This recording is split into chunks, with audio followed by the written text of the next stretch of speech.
Bien, ahora sí, lo presentamos a Bruno Rodríguez. Él es de Jóvenes por el Clima Argentina. Es una organización donde siempre trata de defender lo que siempre charlamos, ¿no?, en este programa, que es el mundo en el que vivimos, básicamente. Él, siempre que habla afuera, la rompe toda en la ONU y demás. Vamos a hablar sobre los distintos temas, pero este caso Echeverre, que evidentemente es un símbolo de, como veníamos hablando, es una pelea familiar, pero que terminó siendo muy fuerte en lo mediático. ¿Qué visión tenés sobre el tema y qué te parece que se estaba disputando, al menos en los medios?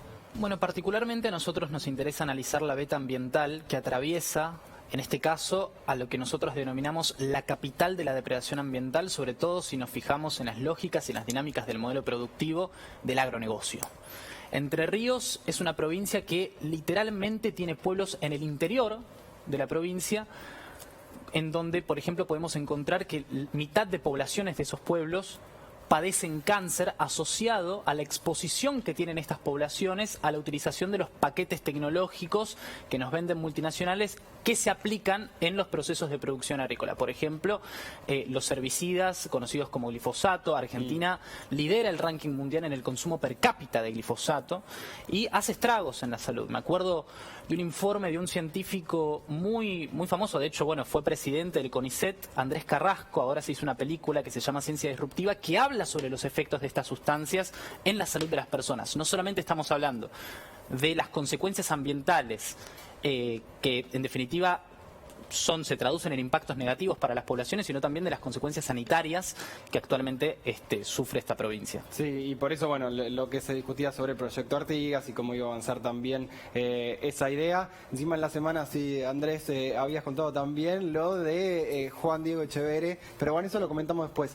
Nos interesa mucho, más allá del tema Guernica, ahora nos vamos a meter, una investigación exclusiva que viene haciendo Andrés sobre qué pasó con la quema de pastizales y quiénes están atrás de, obviamente, alrededor de varias provincias, pero de las quemas intencionales, y qué grupos económicos y qué estaban haciendo, qué se está investigando sobre esos grupos económicos, Andy.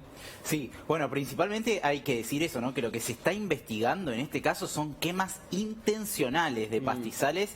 Recordemos que hace no mucho tiempo, ¿no? Hace algunas semanas nada más, estuvimos prácticamente con la mitad del país incendiado, ¿no?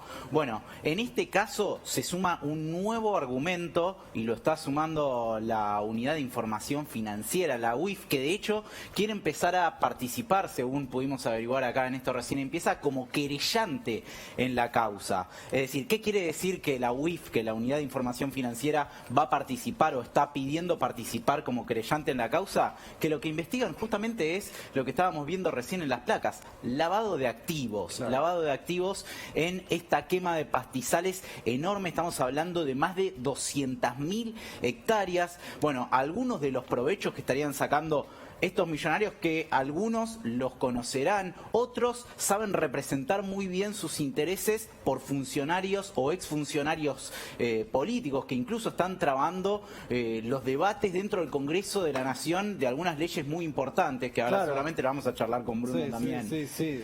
Porque de hecho, lo charlamos afuera de cámara, el proyecto que enviaba el oficialismo todavía está muy verde justamente. Bueno, la ley de humedales, si no me equivoco, Bruno lo sabrá mejor, es la tercera vez que se presenta en el Congreso de la Nación este año y generalmente se frustra por los lobbies de gente que tiene mucha plata, ¿no? Pero decíamos, en este caso lo que se está investigando ahora es lavado de activos por el incendio de más de 200.000 hectáreas. Esto además de los beneficios económicos que muchas veces los productores obtienen en términos ganaderos, ¿no? Porque queman los pastos de una manera descontrolada para poder alimentar a los animales con un pasto que, bueno, supuestamente es mejor para la alimentación de estas carnes, que además son de calidad de exportación, que por supuesto dejan muchísimo dinero. Para vos, Bruno, ¿esto va a despertar un montón de indignación como lo de Guernica en la sociedad o de qué depende eso? Es una obligación que despierte mínimamente indignación en la sociedad el hecho de que tengamos cerca de 900.000 hectáreas de tierra arrasada y consumida por el fuego de los incendios, que son producto de negociados inmensos de actividades agropecuarias, de actividades vinculadas con la especulación inmobiliaria, la construcción de countries y también de actividades vinculadas con industrias extractivas, como por ejemplo es el caso caso de la industria minera. Acá tenemos que hablar, cuando hablamos de incendios tenemos que hablar de negocios, cuando hablamos de incendios tenemos que hablar de la crisis climática y ecológica que en definitiva muestra su rostro con el fuego. Son poblaciones, no es únicamente la flora y la fauna, estamos hablando de los derechos humanos de poblaciones que los perdieron totalmente. Claro, pero por lo general, no, así. Hoy que charlábamos mucho sobre el tema, encima que hay mucho fuego y demás, pero no se habla tanto también un poco para decir, en realidad pueden hacer lo que quieran con su tierra, es su propiedad, Claro, pueden quemarla si quieren. Sí, hay un sobregiro sobre la interpretación de la Propiedad propiedad privada, privada, tal ¿no? cual. Entonces, en mi tierra hago lo que quiero. Hoy, esta semana se decía, bueno, en Argentina se discute la propiedad privada, no se está discutiendo eso, no se estaba negociando. No nos olvidemos que, digamos, hace 3 años un operativo represivo en tierras por defender la propiedad privada, o sea, el Estado intentando defender la propiedad privada termina con la muerte de Santiago Maldonado, ¿no? Claro. Esto es lo mismo, digamos, ¿no? Hay como si la defensa de la propiedad privada, no sé qué opina acá el compañero, pero si la defensa de la propiedad privada justificara cualquier cosa, incluido estos incendios, ¿no? Que nadie le dice nada. Por eso mi risa fue sarcástica. Sí, diciendo, obvio, porque tenés muchos años en los medios, la verdad. Claro, entonces aparece una atracción de algunos medios sobre la opinión pública. Entonces esto parece que en algunas páginas de algunos medios parecieran incendios casuales, productos del calor, de la sequía. Pero no hay que olvidarse que detrás de esto está la depredación humana, digamos, ¿no? Vamos a ver también para seguir obviamente con este tema, profundizar, a ver un informe sobre lo que pasó el día después del desalojo en Guernica. Lo charlamos acá también con Bruno y seguimos con la información que trajo Andrés. Aquí, en el predio de Guernica, este fue el escenario donde ayer se llevó adelante este violento desalojo en el cual se buscó erradicar de este lugar a las 200 o 300 personas que quedaban dentro del lugar. Cerraron la mesa de diálogo, escuche cómo están los tiros. A los tiros están con la gente. Continúa avanzando la policía, pero ahora también queda enredada por los dos flancos, ¿no? Ahora quedó en el medio de la calle y continúa avanzando de frente, no por el flanco izquierdo, pero cada vez son más las personas que están en el flanco izquierdo. La clase más pobres no somos nada para ellos. A ellos lo único que importa es la gente que tiene plata. Nosotros pedimos un pedacito de tierra para vivir. Enfrentan a la policía, se ponen a 50 metros, la policía dispara y ellos no se mueven, se quedan ahí. Ojo que hay uno que tiró una piedra. Guarda, chicos, guarda, guarda, guarda.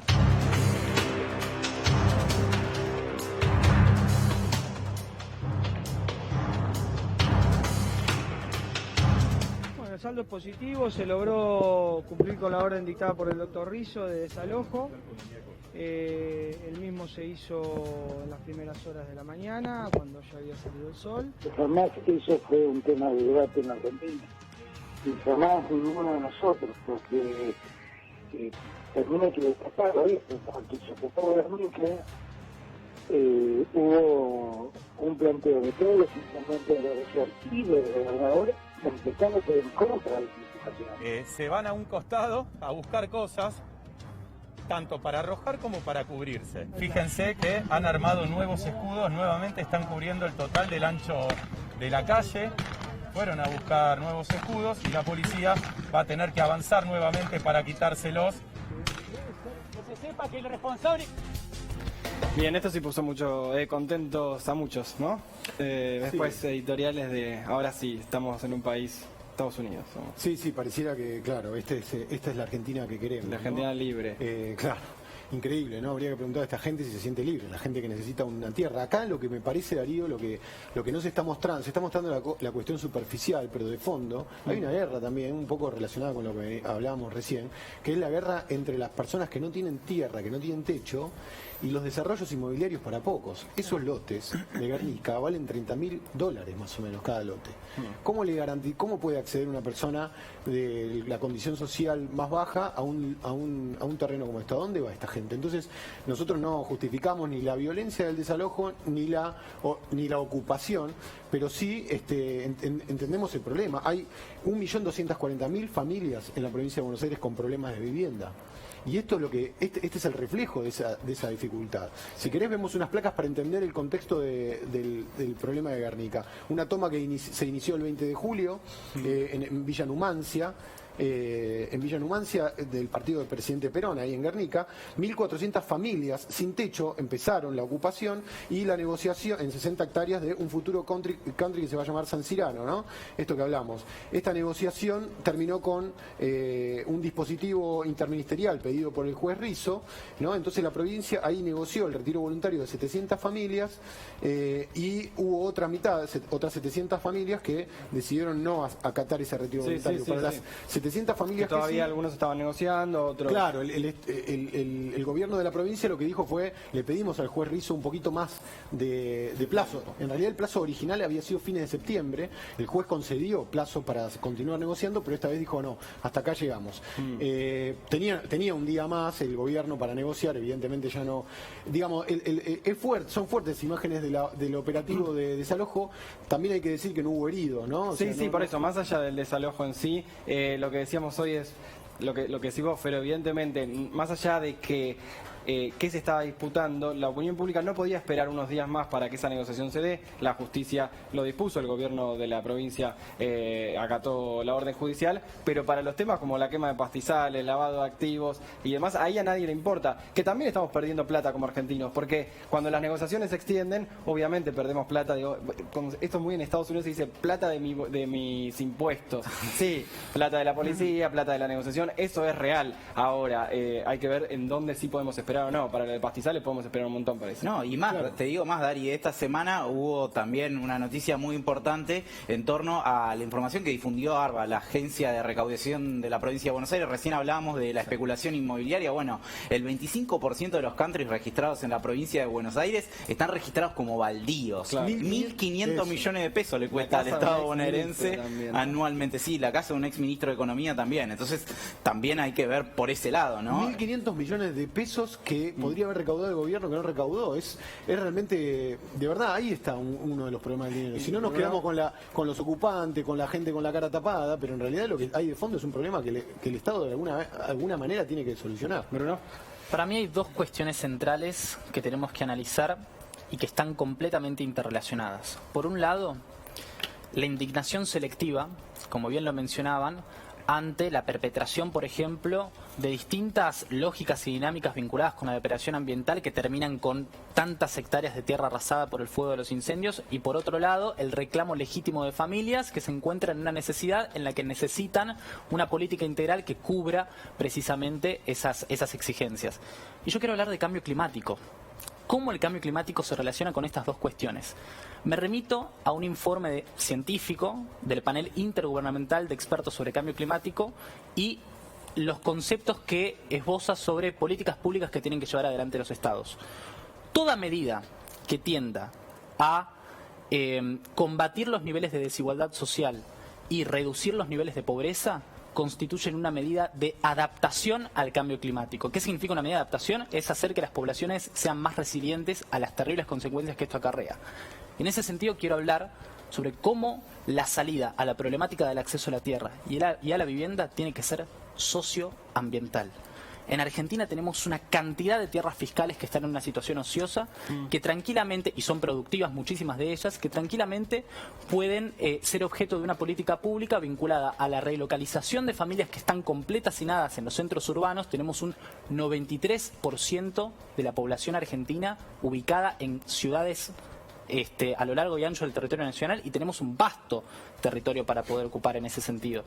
Y mediante esa relocalización también podemos pensar en una política de producción alimentaria con vistas a un horizonte estratégico de objetivos de desarrollo sostenible, soberanía alimentaria, en donde esas familias pueden producir alimentos sanos mediante técnicas agroecológicas, sin contaminarlos y destinados a cubrir necesidades poblacionales. Muchas gracias, Bruno, muy bueno escucharte, y como siempre los referentes de la juventud tienen mucha actividad en lo digital, en las redes, donde ahí también muestran no solamente lo que opinan ellos, sino trabajos que hacen otros militantes, otros activistas de algo tan importante como lo que viene o como lo que está pasando, que es obviamente el cambio climático y dónde vivimos. Déjame decirte algo, un anticipo. Se va a empezar a hablar de una toma que hay en Los Hornos, en el Partido de La Plata.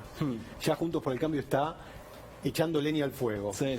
Esa toma está desde diciembre del año pasado Y ahí hay un proyecto que incluye al gobierno nacional, al provincial y al municipio de La Plata para construir viviendas y además establecer un proyecto agroecológico en terreno del Estado. Ahí hay una toma. Ese es el proyecto que quizás dice el compañero para gestionar. Recordémonos, empieza un debate sobre esa toma en los hornos, pero acordémonos, no van a hablar del proyecto agroecológico, no van a hablar de la vivienda, van a hablar de la toma. Van a hablar de que somos Corea del Norte.